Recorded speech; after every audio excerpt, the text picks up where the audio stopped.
I swear, ang Pilipinas parang toxic ex mo. Sasabihin, magbabado na, pero kinabukasan, binackstab at niloko ka pa rin.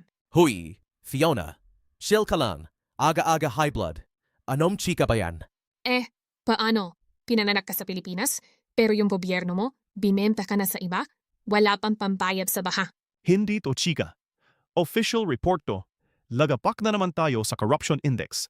Rank 120 out of 182. Isipin mo, kulelap na tayo sa Southeast Asia. Punyeta? 120? Ano to, lottery? Yung flood control projects na yan, nasaan na? Tuwing uulan, swimming pool ang talsada, pero yung budget, nading mansion na sa subdivision. Mga gago talaga. Problema na sa flood control. Tumataas na din ang presyo ng gasolina. Pero baka naman nag-improve na tayo sa ibang bagay? Malabo yan, bro.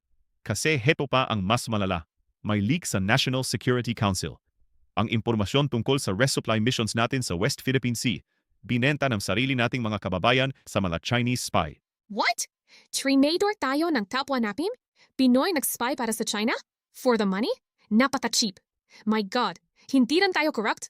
Mukha na tayong pera. Binebenta pa nating sariling teritoryo. Seryoso ba? E di delikado yung mga sundalo natin doon?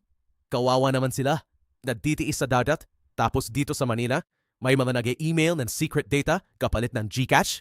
Precisely, Gio. Ang sabi sa report, 2023 pa nagsimula to. Umami na yung mga nahuli. Ang nakakainis pa rito, ang luma na ng patas natin sa espionage.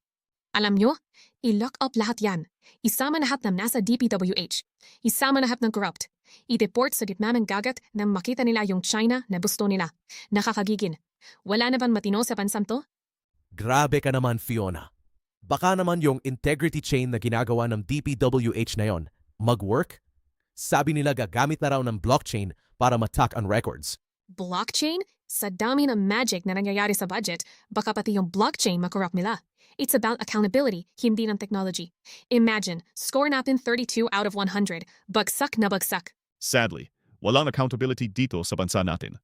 Dito, pag may scandal, magre-release lang ng statement, tapos bukas, limot na lahat. We are being sold out, left and right. So, anong gagawin natin? Mag-a-abroad na lang ba tayo lahat? Hindi solusyon ang pagtakas. Kailangan nating maging mainay. Itong mga ganitong balita, hindi dapat tinatabunan ng kung anu-anong blind items sa showbiz. Oh, kayong mga nanonood. Kung feeling nyo okay lang to dahil hindi kayo apektado, hintayin nyo pag China na ang sumakop sa atin at lupog na ang bahay nyo sa baha forever. Huwag kayong kupurap at laging bantay sarado sa mga itaas.